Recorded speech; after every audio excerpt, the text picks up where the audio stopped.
میں بہت شکر گزار ہوں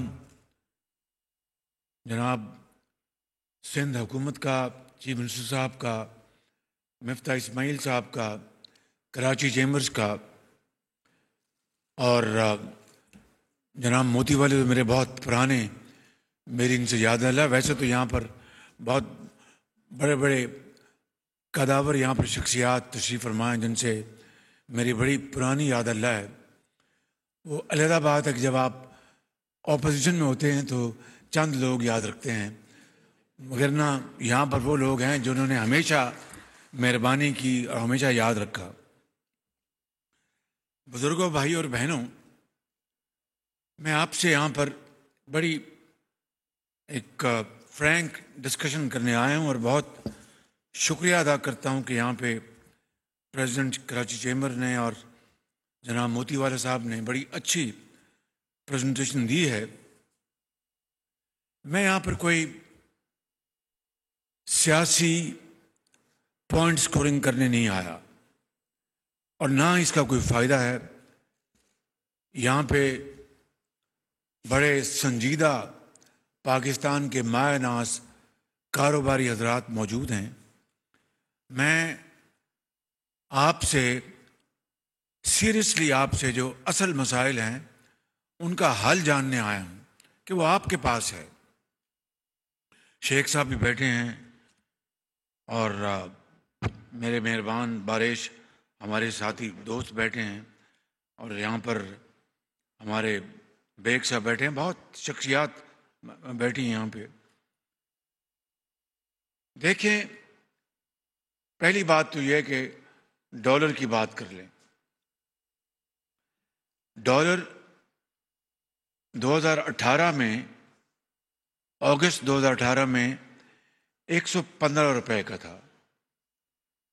جب ووٹ آف نو کانفیڈنس کے ذریعے جب ہماری متحدہ کولیشن کی حکومت بنی اور میں تمام متحدہ پارٹیز کے زعماء کا دل کی اتھاہ گہرائیوں سے شکریہ ادا کرتا ہوں جنہوں نے مجھے اپنی کمال مہربانی سے اپنا کینڈیڈیٹ چنا، جس میں پیپلز پارٹی کی قیادت شامل ہے، جناب زرداری صاحب، جناب بلاول بھٹو صاحب، جس میں ایم کیو ایم کی قیادت شامل ہے، جس میں پی ایم ایل این میری اپنی پارٹی شامل ہے، بی این پی شامل ہے، باپ پارٹی شامل ہے، اے این پی شامل ہے،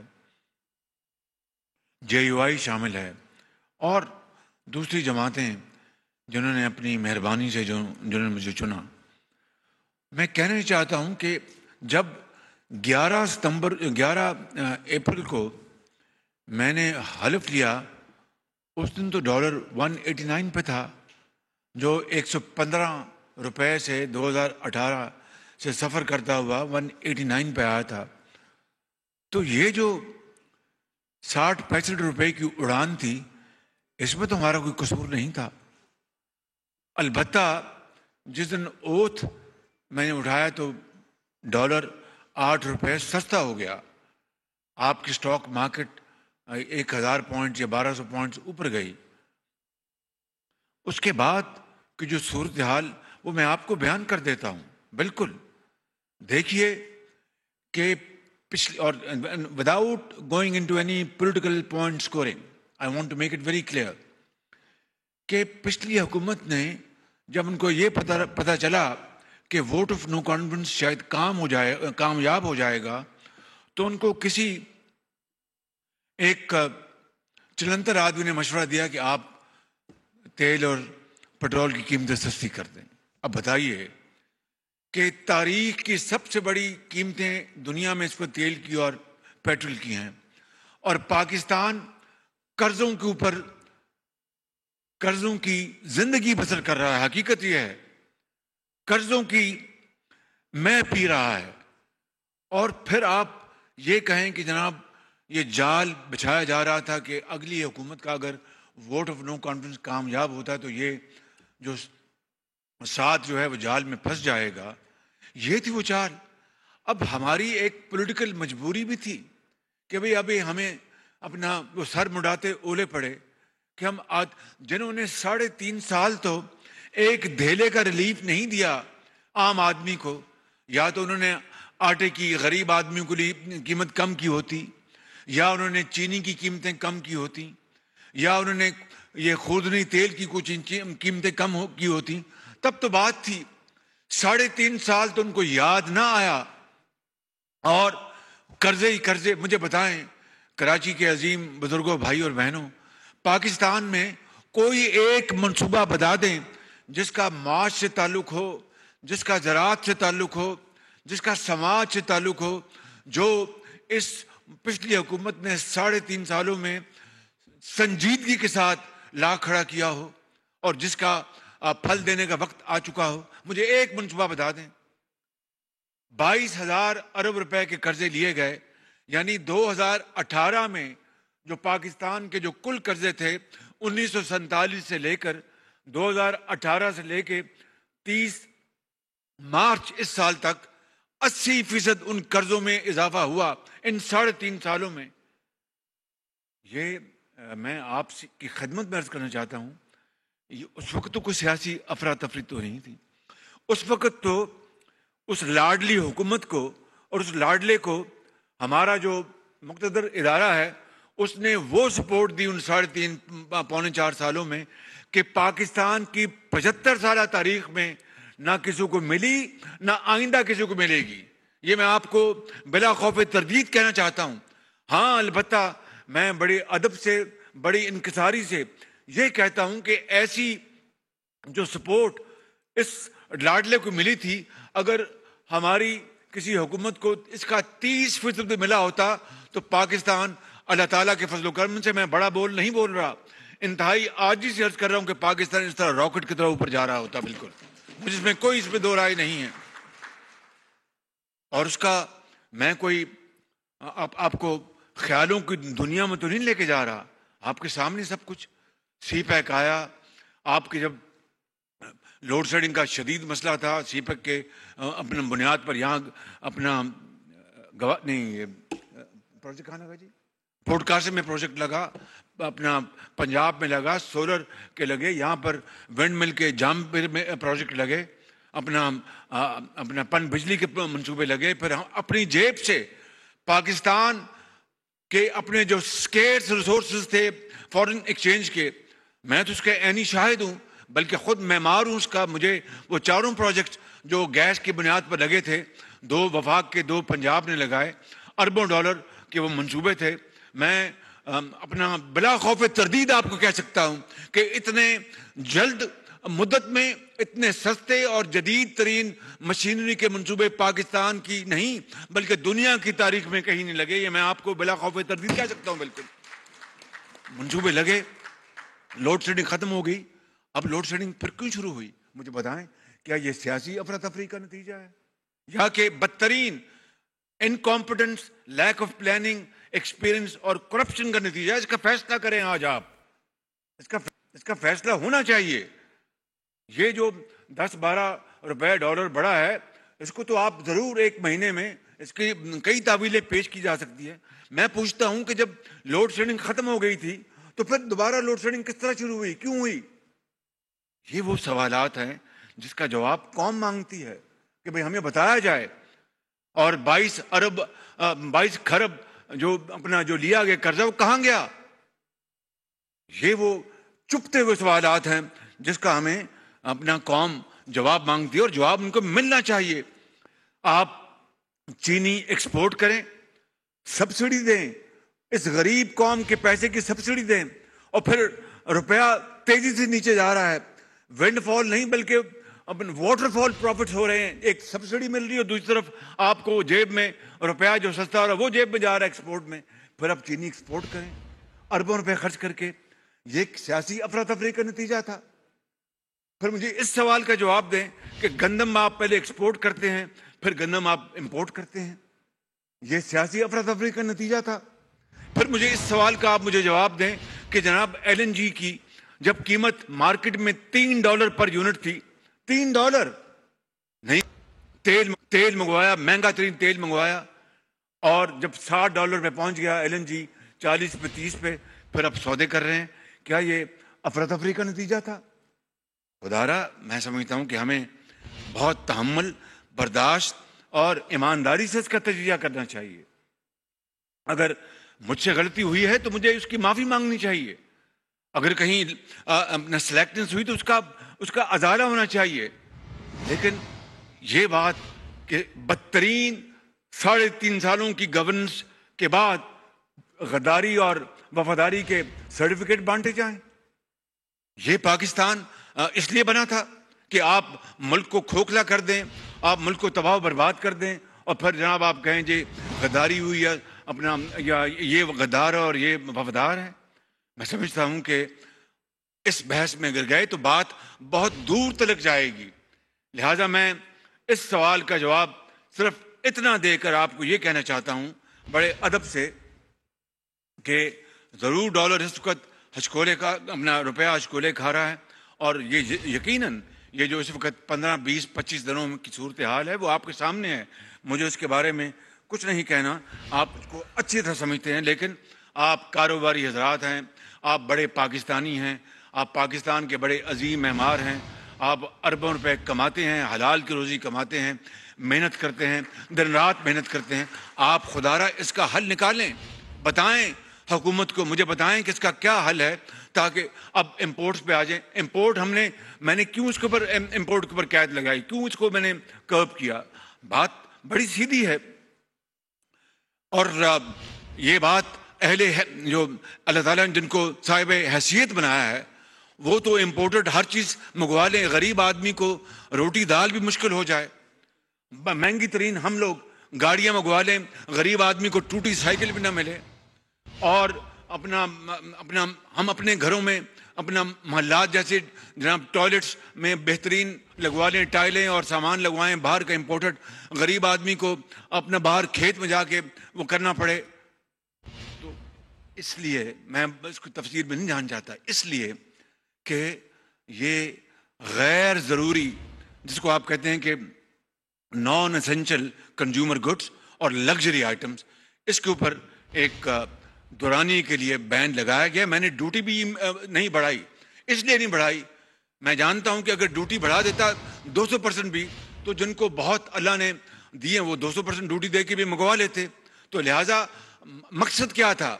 مقصد ریونیو تو ملنا چاہیے، لیکن فوری مقصد تھا کہ ہم جو اسکیئرس فارن ایکسچینج ہے اس کو ہم بچا لیں کسی طریقے سے، اور اس کو ہم سیو کریں تاکہ اس میں ڈالر میں ایک اسٹیبلٹی آئے اور ہمارے پاس پیسے بچیں، تاکہ ہماری جو بہت اشد جو ضروریات ہیں ان کو ہم فائنینس کریں. مثلا آپ کا جو ایڈیبل آئل ہے 4 ارب ڈالر کا آتا ہے سال کا. اب یہ امپورٹ جو ہم نے جس کے اوپر کٹ لگایا ہے، اگر $250 ملین مہینے کا اگر اس میں بچت ہوتی تو سال کا بن جاتا ہے. ڈیڈی صاحب بہت حساب کے بہت زبردست ہیں، ان کو انگلیوں میں اربوں خربوں گنتے ہیں یہ. تو اپنا $250 ملین کو 12 سے آپ ضرب دیں تو یہ بن گیا کوئی $4 بلین. اب یہ اگر ہم نے کٹس لگائی ہیں سامان تعیش پر تو $4 ارب اگر ہم بچاتے ہیں تو یہ وہ اماؤنٹ ہے جو پاکستان کے سارا جو خوردنی تیل ہے اس کے اوپر لگتا ہے. تو کیا یہ قومی خدمت ہے؟ یہ ڈس سروس ہے؟ فیصلہ آپ کر لیں. تو اگر ہمیں اس وقت مشکل آن پڑی ہے تو پھر قربانی دینی ہوگی، اور سب سے پہلے ہمیں قربانی دینی ہوگی جن کو اللہ تعالیٰ نے بے پناہ اپنا نوازا سے نوازا ہے. اور وہ غریب آدمی، وہ چاہے وہ دیہات میں ہے، میران کی وادیوں میں ہے، یا پنجاب میں ہے، یا گلگت میں ہے، بلتستان میں ہے، یا بلوچستان میں ہے، KP میں ہے، وہ غریب آدمی، وہ بیوہ اور یتیم جس کے پاس دوائی کے پیسے نہیں ہیں، جس کے پاس تعلیم کے پیسے نہیں ہیں، روتے شیرخوار بچے کے لیے دودھ کے پیسے نہیں ہیں، جس کے پاؤں میں چپل نہیں ہے اور سڑک پہ چلتا ہے تو پاؤں میں کانٹا چبھتا ہے تو خون بہتا ہے، جس کے کپڑے میلے ہیں، پھٹے ہوئے ہیں، وہ کس طرح یہ برداشت کرے گا کہ ایک طرف اشرافیہ جو ہے ہر چیز منگواتی ہے اور امپورٹڈ اپنا چیزیں جو ہیں چاہے وہ $1000 کی ایک چیز کا ایک پیکٹ آئے یا کچھ اور آئے وہ منگوا لے اور ہمیں روٹی دال نہ ملے. تو یہ سوشلی بھی ایک صحیح قدم تھا to have a correction in our social imbalance. Foreign exchange بچے گا اس سے انشاءاللہ آپ کا، جو کہ آپ کی ضروری آپ تیل امپورٹ کرتے ہیں، آپ گیس امپورٹ کرتے ہیں، اس کے اوپر لگے گا. اور تیسری امپورٹنٹ بات ود اے کیویٹ کہ آپ کی جو لوکل جو پروڈکشن جو ہے, جو انڈسٹری آپ کی جو لگی ہوئی ہے, ان اشیاء کے لیے جو باہر سے آتی ہے, اگر لیٹ سے ایک آئٹم باہر سے آ رہی ہے وہ سستی آ رہی ہے, لوکل انڈسٹری تو مر گئی, تو اس سے بھی البتہ وہاں پر ایک آپ کو کیپ کرنا پڑے گا پرائس کو, وہ ایک فارمولے کے تحت, تاکہ وہ کوئی ونڈ فال پروفٹ نہ لے سکیں. تو یہ ہے مقصد ان امپورٹس کو کرب کرنے کا, تاکہ پاکستان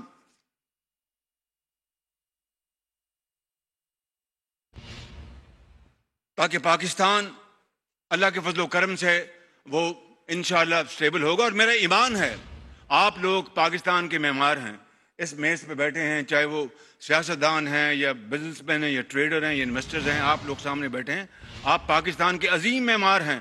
میرا یہ ایمان ہے خدا کی قسم کہ اگر ہم پوری قوم ایک مٹھی کی طرح اکٹھی ہو جائے, ایک جہاں دو قالب ہو جائیں, اور ایک فیصلہ کر لیں کہ ہم نے پاکستان کی تقدیر بدلنی ہے, تو میں دن رات محنت کریں گے. تو میرا ایمان ہے کہ آپ لوگ اس ملک کے جو بہت بڑے معمار ہیں, پورے پاکستان میں آپ پھیلے ہوئے ہیں, وہ انشاءاللہ اگلے 5-10 سال میں اس ملک کی تقدیر بدل جائے گی. چین کس طرح آج اوج ثریا پر پہنچا, مجھے بتائیں, اس کے جواب دیں. جاپان جو اپنا جنگ دوئم میں شکست فاش ہوئی تھی, Germany was razed to the ground, وہ 60 سال میں باؤنس بیک. آج جاپان دنیا کی تیسری بڑی طاقت ہے, جرمنی پانچویں بڑی معاشی طاقت ہے. وہ برلن وال جو ہے 90 کی دہائی میں وہ منہدم ہوئی, کیوں؟ کسی جنگ کے ذریعے نہیں. وہ جو مقناطیس تھا مغربی جرمنی کی جو معاشی ترقی کا, اس نے مشرقی جرمنی کو ان کو پکے ہوئے پھل کی طرح جھولی میں گرا دیا. تو ہم یہ کیوں نہیں کر سکتے؟ ہم کیوں, ہماری کیا تقدیر میں لکھا ہے, کہ ہماری قسمت میں لکھا کہ ہم اسی لیے پیدا ہوئے کہ ہم غریب رہیں گے, بیکاری رہیں گے؟ نہیں نہیں نہیں نہیں, سوال ہی پیدا نہیں ہوتا. اقبال اس لیے کہتا ہے کہ تمنا آبرو کی ہے اگر گلزار ہستی میں, تمنا آبرو کی ہے اگر گلزار ہستی میں, تو کانٹوں میں الجھ کر زندگی کرنے کی خو کر لے, اور نہیں یہ شان خودداری چمن سے توڑ کر تجھ کو کوئی دستار میں رکھ لے, کوئی زیب گلو کر لے. اور یہ بھی شعر سنیں, آپ نے کر کے دکھایا ہے کہ ان اندھیروں میں بھی منزل تک پہنچ سکتے ہیں ہم, ان اندھیروں میں بھی منزل تک پہنچ سکتے ہیں ہم, جگنوؤں کو راستہ تو یاد ہونا چاہیے. اب اندھیرے ہیں نا, اپنا لوڈ شیڈنگ ہے, دوسرے ایشوز ہیں جو 3.5 سال میں بڑا غرق ہوا اس معیشت کا, تو ان اندھیروں میں بھی منزل تک پہنچ سکتے ہیں ہم, جگنوؤں کو راستہ تو یاد ہونا چاہیے. مگر وہ کس طرح؟ چھو منتر سے نہیں. کوئی اپنا اللہ تعالیٰ کا بھی حکم ہے کہ نماز اپنا ادا کرو اور رزق کی تلاش کے لیے نکل جاؤ. دن رات محنت کرنی ہوگی, قربانی دینی ہوگی, خون پسینہ بہانا ہوگا, اور جو آپ سے کمتر ہے, کمزور ہے, اس کے سر پر آپ کو دست شفقت رکھنا ہوگا, اس کو ساتھ لے کر چلنا ہوگا. پھر یہ قوم بنے گی ایک قوی اور جری قوم بنے گی. اس طرح نہیں. اس طرح اگر ہم رہے تو معاف کیجئے میرے منہ میں خاک, پھر تو 500 سال گزر جائیں گے, ہماری حالت نہیں سنورے گی. لیکن اگر ہم نے فیصلہ کر لیا تو اللہ تعالیٰ کے فضل و کرم سے مجھے کوئی اس میں شک نہیں کہ اس قوم میں اتنی ہمت اور اتنی قوت ہے, اتنے اذہان قابل ہیں کہ وہ دن رات محنت کریں گے تو یہ پاکستان ضرور. اب ہندوستان سے ہم کتنا پیچھے رہ گئے ہیں. ہاں, ایٹمی طاقت میں تو ہم بالکل کوئی شک نہیں کہ اگر وہ خدا نہ خواستہ ہماری طرف میلی آنکھ سے دیکھتا ہے تو ہم میلی آنکھ کو پاؤں تلے رون سکتے ہیں. لیکن واٹ اباؤٹ بیونڈ دس؟ وہ تعلیم میں دیکھیے کہ آج ان کی جو ایکسپورٹ ہے آئی ٹی کی, ابھی یہاں پر موتی والا صاحب نے کہا اور میں اس کا بتاتا ہوں, آئی ٹی میں ہندوستان آج $200 ارب کو چھو رہا ہے, $200 ارب کو, اور ہم $1.5 ارب, صرف $1.5 ارب. ہمارے ملک کی جو ڈیموگرافی جو ہے, ہماری جو یوتھ ہے, نوجوان نسل جو ہے, اس کو دیکھیں, بچیاں اور بچے اتنے قابل, اتنے ذہین. اگر ہم ان کو امپاور کرتے تو میں سمجھتا ہوں کہ ہماری آئی ٹی میں ہندوستان کے مقابلے میں ایک اچھی خاصی ہمارا کمپٹیشن ہوتا. آج کو مقابلہ نہیں ہے. ابھی میں نے پرسوں کیبنٹ کی میٹنگ لی اور اپنے آنریبل منسٹر آئی ٹی کو کہا کہ مہربانی کر کے 2 سال کا $15 ارب کا بنائے, اور یہ ہو سکتا ہے. $15 ارب کی ایکسپورٹ آئی ٹی میں پاکستان کر سکتا ہے. شرط یہ ہے کہ دا ول ٹو ڈو, اس کے بغیر نہیں ہوگا. اس کے علاوہ میں آپ کو یہ عرض کرنا چاہتا ہوں کہ کراچی میں نے جب گزارش کی تھی، جب پچھلے دفعہ آیا تھا تو جناب چیف منسٹر صاحب کی خدمت میں نے کہا تھا کہ وفاق کی طرف سے جو آپ کا یہ کون سی سڑک ہے سائٹ کی ہم انشاءاللہ وہ وفاق بنا کے دے گا، لیکن سب سے بڑا مسئلہ ہے پانی کا۔ سینئر منسٹر یہاں پر تشریف فرمائے، میں ان کی خدمت میں عرض کروں گا، شاہ صاحب سے میری بات ہو چکی ہے۔ دیکھیں $1 ارب اویلیبل ہے، سعودی عرب کا انویسٹمنٹ کا تحفہ ہے، اٹ از انویسٹمنٹ، یہ لون نہیں ہے، انویسٹمنٹ کا تحفہ ہے۔ اب میں آپ کو بطور خادم پاکستان آپ کی خدمت میں پیش کر رہا ہوں، آپ کی خدمت میں پیش کر رہا ہوں، آپ بیٹھیں، سر جوڑیں، حکومت سندھ یہاں پر MQM یہاں پر بیٹھے کاروباری حضرات، محلوں کے جو لوگ ہیں، بیٹھیں اور ایک پلان بنائیں، ایک فیزیبلٹی بنائیں، اور وہ پیسہ یہاں آئے گا $1 ارب اپنا یہاں پر پہنچے گا، ڈیسیلینیشن آپ پلانٹس لگائیں، تو میں سمجھتا ہوں کہ اگلے چند سال میں کراچی کے گھر گھر میں صاف پینے کا پانی اویلیبل ہوگا۔ اب تو یہ آپ کے اوپر، اب $1 ارب کی انویسٹمنٹ تو اویلیبل ہے، اٹس آن دا ٹیبل۔ تو میں نے جہاز میں مفتاح اسماعیل صاحب کو کہا تھا، یار یہ ہم کراچی کے لیے استعمال کر لیں، ان کی فیزیبلٹی بنی ہوئی ہے، تو انہوں نے کہا کہ میں چیک کرتا ہوں، نہیں بھی بنی تو آپ بڑے بڑے یہ موتی والا بیٹھے ہیں، موتیوں جیسی ان کا ذہن ہے ماشاءاللہ، اور آپ لوگ بیٹھے ہیں، ڈیڈی صاحب بیٹھے ہیں، بہت لوگ یہاں پر بیٹھے ہیں، آپ بیٹھے ہیں، سندھ گورنمنٹ اپنا بڑھائے ان کو ساتھ ملا کے، اور اس کو ہم لے کے چلیں اس منصوبے کو، اور اس میں، اور انہوں نے مجھے کہا کہ ہم تو تیار ہیں، ہم تو انتظار کر رہے ہیں پاکستان سے وائبل منصوبوں کی۔ تو یہ بات میں کر چکا۔ اگلی بات میں نے یہ کرنی ہے آپ سے کہ آئی ٹی بورڈ اور IT ٹاورز بننے چاہیے سارے صوبوں میں، اور اس میں ٹریننگ ہو، ہزاروں بچوں اور بچیوں کو ہم ٹرین کریں اور اس کے بعد آگے لے کے چلیں، تو یہ سب سے بڑی پاکستان کی یہ انڈسٹری بن سکتی ہے۔ ایکسپورٹ کے اوپر ہمیں دیکھیں، پورا ہمیں زور لگانا ہوگا ایکسپورٹس کے اوپر۔ وہ اس طرح میری بات سن لیں، آپ ایکسپورٹر ہیں، آپ سے زیادہ بہتر کوئی تجربہ نہیں رکھتا، میں تو ایک طفل مکتب ہوں آپ کی سامنے، لیکن تھوڑا بہت مجھے بھی یہ اس کا علم ہے۔ میں یہ سمجھتا ہوں کہ ایک بڑی ٹرانسپیرنٹ پالیسی بنے، بہت ٹرانسپیرنٹ پالیسی، اور گورنمنٹ آف پاکستان چاروں صوبوں سے مل کر، چاہے وہ صوبہ سے، چاہے وہ KPK ہے، چاہے وہ پنجاب ہے، چاہے وہ بلوچستان ہے، وہاں پر export industrial zones earmark کرے، وہ زمینیں حکومتوں کی ہوں، چاہے وہ وفاق کی پراپرٹی ہے یا صوبوں کی پراپرٹی ہے، وہ زمین جو ہے وہ جو انفراسٹرکچر وہاں پر ڈیولپ کرے، وہ ایک بڑا اعلیٰ قسم کا وہ سسٹم بنا کر، پانی ہے، سڑکیں ہیں، وہ دیں، اور زمین جو ہے وہ ایکسپورٹر کو فری آف کاسٹ دے، کہ یہ فری آف کاسٹ زمین ہے، آپ لیں، یہاں پر انڈسٹری لگائیں، سٹے بازی کے لیے نہیں۔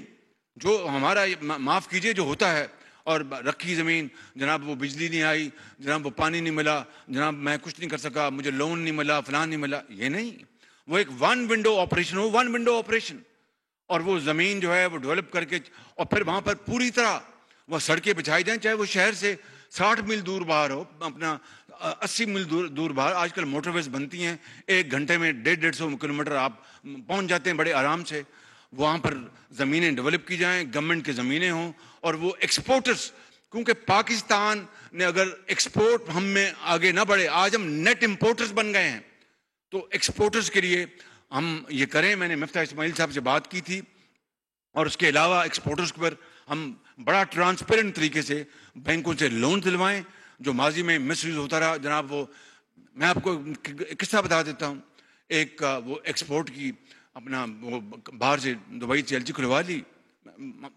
نو نیمز، میں آپ کو مثال دے رہا ہوں، LC کھل گئی، وہ 3% پہ مل گیا اپنا لون، اور 6 ماہ بعد وہ بینکوں کا میرے تو وہ اپنا مال ہی نہیں مجھے ملا، ایکسپورٹ نہیں ملا، فلاں لون لے لیا، پینلٹی دی، معاملہ ختم۔ نہیں، اس طرح قومیں نہیں بنتی، قومیں بنتی ہیں پھر اپنا مسافر شب کو اٹھتا ہے جو جانا دور ہوتا ہے، قومیں تو اس طرح بنتی ہیں، اس کے بغیر نہیں بنتی۔ مسافر شب کو اٹھتا ہے جو جانا دور ہوتا ہے۔ اگر PI کی فلائٹ آپ نے پکڑنی ہے لاہور کے لیے، اور 7 بجے جا رہی ہو کراچی سے تو ایئرپورٹ کو آپ کو 6 بجے پہنچنا ہے اور آپ گھر میں اٹھیں 6:30 بجے، تو آپ جہاز کہاں سے پکڑیں گے؟ سوال نہیں پیدا ہوتا. آپ نے شیو بھی کرنی ہے، آپ نے اپنا برش بھی کرنا ہے، نماز بھی پڑھنی ہے اور پھر بچوں کو پیار بھی دینا، تو کہاں سے آپ ایئرپورٹ پہنچیں گے؟ تو قومیں تو وہی ترقی کرتی ہیں وہ جیتی جاگتی ہوں اور وقت کی قدر کرتی ہوں. تو اس لیے میں سمجھتا ہوں کہ ایکسپورٹ بیسڈ انڈسٹری کے لیے ایک یہ انڈسٹریل زون بنائے جائیں. دوسرا سب سے امپورٹنٹ، یہ میں آپ کو بتا رہا ہوں بات، اگر ہیک سے ٹیولپس آ سکتے ہیں جہاز سے دبئی ہر روز فلائٹیں آتی ہیں، تو ہم تو یہاں کراچی سے دبئی 2 گھنٹے کا راستہ ہے. آپ اپنی زراعت، سندھ کی زمینیں، پنجاب کی زمینیں، بلوچستان کی زمینیں، KPK زمینیں، جو بہترین اجناس وہاں اگ سکتی ہیں ان کو اگایا جائے اور وہاں پر دیہاتوں میں انڈسٹریل اسٹیٹس قائم کیے جائیں، ان کو انسینٹیوائز کیا جائے دیہاتوں میں، تاکہ مائیگریشن نہ ہو شہروں کو، لوگ دیہات میں رہیں، انڈسٹری وہاں پر لگے ایگرو بیسڈ، اور وہ آپ کی جو پروڈکٹس ہیں ان کو آپ اس کوالٹی پہ لے کے آئیں جو گلف میں اس کی استعمال ہوتا ہے یا دوسرے ممالک میں. یہ ہے وہ طریقہ دنیا میں زندہ رہنے کا. ورنہ GSP پلس ہم ان کی منتیں کریں، اچھا جی ہمیں کر دیں، جی ایکسٹینڈ کر دیں، وہ شاید کر دیں مجبوری کے لیے، لیکن آپ GSP پلس ایک تو آپ منتیں کر کے کرا سکتے ہیں یا پھر اپنی توانائی سے کر سکتے ہیں کہ ہم نے یہ اچیو کیا، آپ ہمیں کر کے دیں جی. تو میری آپ سے گزارش یہ ہے کہ یہ policy, industrial policy, financial policy, agricultural policy, یہ اگر ہم بنائیں گے تو پھر اللہ تعالیٰ کے فضل و کرم سے اسکائی وڈ بی لمٹ.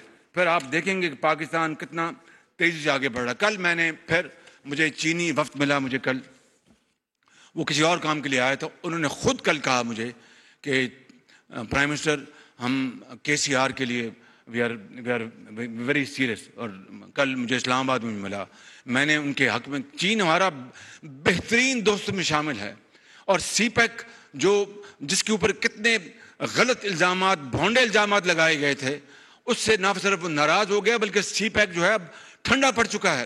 مگر کل مجھے انہوں نے پھر میری امید میری دوبارہ بدی، اور انہوں نے کہا جی ہم KCR کے جو کراچی کا سرکولر جو ریلوے ہے اس کے لیے ہم بالکل وی آر سیریس. تو بہت مجھے خوشی ہوئی. میں نے ان کے حق میں پورے ہاؤس میں تالیاں لگوائیں، شکریہ ادا کیا ان کا کہ بھائی بڑی مہربانی ہے آپ کی.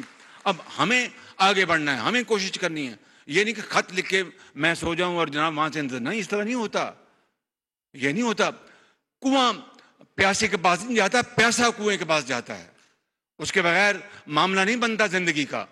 تو یہ IT کی بات ہوگی، گیس کا جو ایشو بات کی، دیکھیں 62% سندھ ضرور دیتا ہے، ہوتا ہے، and I respect your facts, میں کوئی نہیں ہے، لیکن اس کو ایسا فارمولا لے کے آئیں جس سے کہ کراچی کی انڈسٹری بھی چلے اور پاکستان کی انڈسٹری بھی چلے اور ملک آگے بڑھے. اس کے لیے میں چاہوں گا کہ آپ کوئی ایسا منصوبہ لے کے آئیں میرے پاس، فارمولا، جس سے کہ ہم اس کو ڈومیسٹک، بڑا آسان ہے کہنا موتی والا کی ڈومیسٹک بند کر دیں، ایسے کس طرح بند ہو جائے گی؟ لوگ سڑکوں پہ آ جائیں گے، بلوے ہو جائیں گے. There has to be method in the madness. ایک طریقے سے ہمیں کرنا ہوگا نا. یہ تو قرآن کریم میں بھی لکھا ہے کہ 3 مرتبہ حکم ہوا کہ خمر یا نبیذ یا جس کو شراب کہتے ہیں، 3 مرتبہ ہوا کہ اب یہ اچھی چیز نہیں ہے. پھر کہا کہ اس کو نماز پڑھنے کے لیے جب جاؤ تو اس کو نہ کرو. پھر آخری حکم آیا کہ اب یہ بین ہو گئی ہے. اگر وہ راتوں رات اگر ایک ہی مرتبہ، اللہ تعالیٰ کا بھی اس میں کوئی حکمت تھی نا، ورنہ 3 مرتبہ رب تعالیٰ چاہتا ہو تو ایک ہی مرتبہ حکم دے دیتا. It was spent over a period of time. اسی طریقے سے اگر آپ نے گھروں کی ڈومیسٹک کو آپ نے کچھ آلٹرنیٹو دینا ہے تو اس کا کچھ طریقہ استعمال کرنا پڑے گا، اس کے لیے اویئرنیس کرنی پڑے گی، اس کا انتظام کرنا پڑے گا. وہ پلان لے کے آئیں گے. جو سب سے امپورٹنٹ بات ہے وہ میں آپ کو بتانا چاہتا ہوں. پاکستان، یہ میری بات نوٹ کر لیں، پاکستان متحمل نہیں ہو سکتا $20 ارب سالانہ تیل اور گیس اور ڈیزل اور فرنس آئل پہ خرچ کرنے کا. نہیں متحمل ہو سکتا. آپ دیکھ لیں اس سال مفتاح کتنا ہے gap between our imports and exports?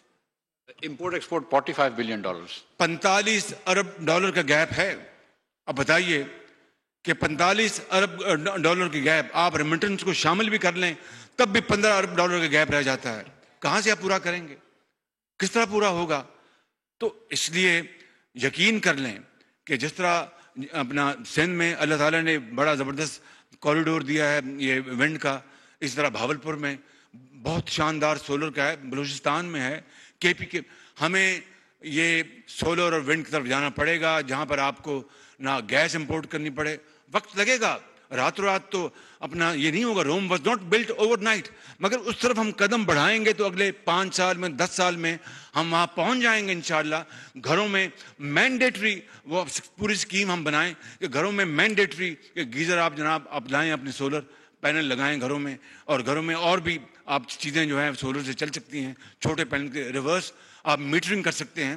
وہ تفصیل کی باتیں ہیں. بڑی بات میں یہ کر رہا ہوں کہ آپ کو گرین انرجی پاکستان میں اگر آئے گی، اس ملک کا $20 ارب جو کہ 20 سال بعد 40 50 60 ارب ڈالر بن جائے، وہ آپ بچا لیں گے ہمیشہ کے لیے.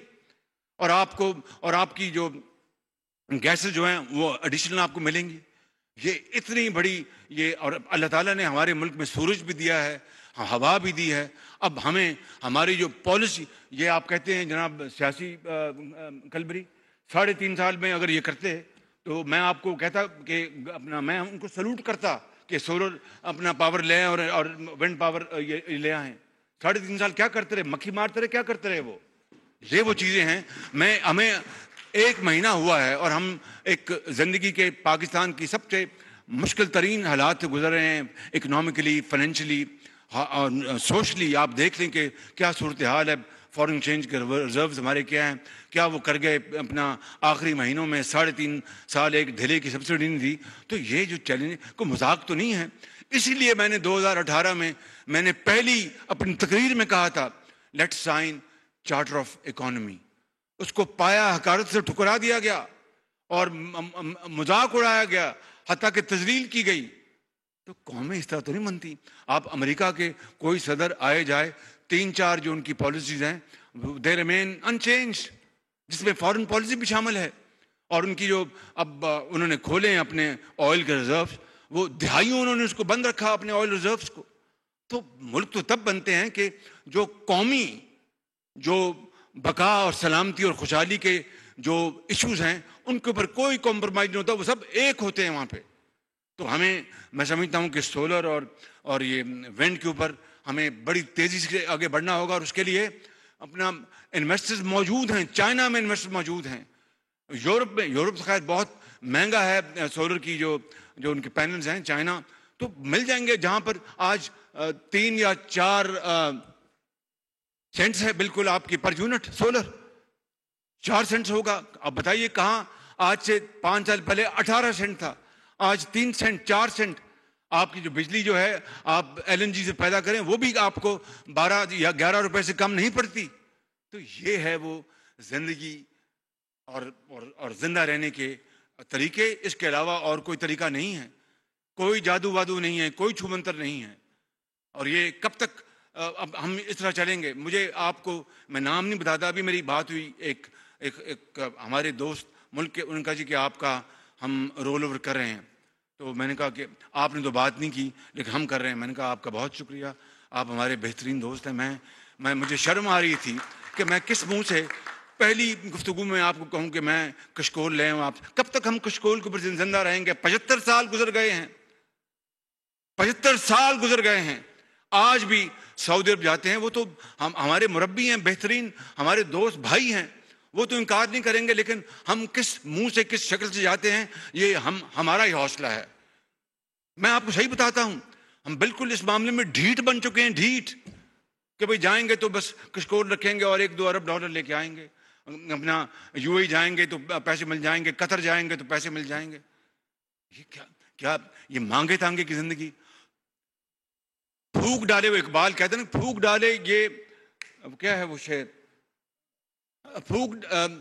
یہ پھونک ڈالے یہ زمین و آسمان مستعار، اور خاکستر سے آپ اپنی جہاں پیدا کرے، آپ اپنا جہاں پیدا کرے کہ یہ جو ادھار کا جو آسمان جو زمین ہے اس کو پھونک ڈالو. یہ جو محل پورے پاکستان بنے ہیں، لاہور میں بنے ہیں، کراچی میں، پشاور میں، کوئٹہ میں، اسلام آباد میں، اس سے قومیں نہیں بنتی. اگر اس سے قومیں بنتی ہوتی جتنے ہمارے شاندار محل بنے ہیں، چاہے وہ پرائم منسٹر ہاؤس ہے یا چیف منسٹر ہاؤسز ہیں یا گورنر ہاؤسز ہیں، تو ہم پاکستان دنیا کی سب سے آگے اگلی قوم ہوتے. نہیں نہیں نہیں نہیں، اس طرح نہیں. وہ تو چاہے آپ گارے کے گھر میں رہتے ہوں، مگر اگر آپ خوشحال ہیں تو لوگ آپ کو سلام کریں گے، اور اگر آپ مانگے تانگے کی زندگی کے محل میں رہتے ہو تو لوگ کہیں گے جناب یہ ایک بیکاری جا رہا ہے. بالکل خدارا اگر ہم نے قائد کے پاکستان کو بدلنا ہے اور ان عظیم لاکھوں مسلمانوں نے جو پاکستان کے لیے قربانیاں دی ہیں، اگر ہم نے ان کو واقعی ہم نے رسپیکٹ کرنا ہے اور ان کی روحوں کو سکون دینا ہے، تو پھر ایک ہی طریقہ ہے کہ تمنا کہ جب اپنا قافلہ عزم و یقین سے نکلے گا، جب اپنا قافلہ عزم و یقین سے نکلے گا، جہاں سے چاہیں گے رستہ وہیں سے نکلے گا. وطن کی مٹی مجھے ایڑیاں رگڑنے دے، مجھے یقین چشمہ یہیں سے نکلے گا. یہ ہے وہ طریقہ زندہ رہنے کا، اس کے علاوہ کوئی اور طریقہ نہیں ہے زندہ رہنے کا. یہی وہ طریقہ ہے زندہ رہنے کا. اور اگر ہم آج ٹھان لیں اور ہم طے کر لیں تو انشاءاللہ آپ دیکھیں گے کہ پاکستان جو ہے وہ، میں K4 کی بات کر چکا، GSP+ میری بات ہوئی ہے، پریزیڈنٹ EU کمیشن جو ارسلا فون ڈر لین سے بھی بات ہوئی، کل میری بات ہوئی president European Council Charles Michel سے، اور دونوں پازیٹیو تھے. ہماری آخری ریویو جاری ہے GSP+ کا. تو اللہ تعالیٰ سے امید کرنی چاہیے کہ اس کے باوجود کہ ہم نے یورپین یونین کو کیا کیا صلواتیں سنائی ہیں اور اپنی ذات کے لیے اپنے پاکستان کی جو مفاد اس کو قربان کر دیا. یعنی آپ دیکھیں کہ یہ ہے وہ سیاست، یہ ہے پاکستانیت کہ انہوں نے ہم سے ناراض ہو گیا یورپین یونین، ان کو کیا کیا ہم نے تانے دیے، لیکن ان سے بات ہوئی. مجھے تو امید ہے کہ انشاءاللہ اللہ خیر کرے گا، اور اللہ خیر کرے گا انشاءاللہ، اور اس میں کوئی اچھی نکلے گی. 17% جو سولو ٹیکس لگا ہے مفتاح صاحب، یہ بڑا نامناسب ہے. اس کو ابھی آپ اعلان کر دیں گے، یہ ختم کریں اس کو، بالکل اس کو ابھی ختم کریں. سر آپ نے کہہ دیا وہ اعلان ہو گیا. آپ نے کہہ دیا اعلان ہو گیا. میں نے نہیں کہہ دیا، آپ نے کرنا ہے. یہ جب میں نے قیمتیں اپنا یہ بین لگایا امپورٹس کے اوپر، تو میں ان کو ہر آدھے گھنٹے میں ان کو میں پوچھتا تھا سر ابھی کرتے ہیں. وہ IMF سے میں نے کہا IMF نے یہ کہنا کہ آپ اپنا فارن ایکسچینج ریزرو کیوں بچا رہے ہیں، یا تو ہم خرچ کر رہے ہو تب تو بات ہے. وہ اس پہ اعتراض کرے گا. نہیں سب، میں نے کہا نہیں مفتی صاحب مہربانی کریں، اس کو پھر فل فور آپ نے کیبنٹ سے اپروول کروائیں. بائی سرکولیشن کروایا ہم نے کیبنٹ سے، بائی سرکولیشن ہم نے اپروول کروایا کیبنٹ سے. پرسوں رات 10 بجے ہم نے جناب SRO جو ہیں وہ جاری کیے، اور آج یہ لا بن گیا. آپ کا $4 ارب سال کا بچے گا. $4 ارب. It's like earning $4 billion. It is to finance your imports of your entire edible oil. What else you want?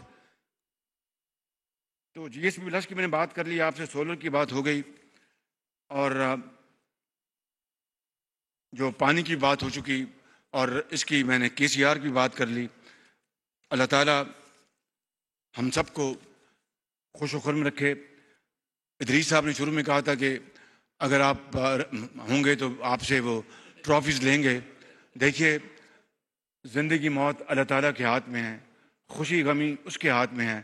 اگر زندگی رہی تو انشاءاللہ اللہ نے چاہا، خدا نے چاہا تو انشاءاللہ جب تک مجھے رب نے ہمت دی، توفیق دی، میں خادم بن کر آپ کی خدمت کرتا رہوں گا. پاکستان قائد اعظم. بہت شکریہ.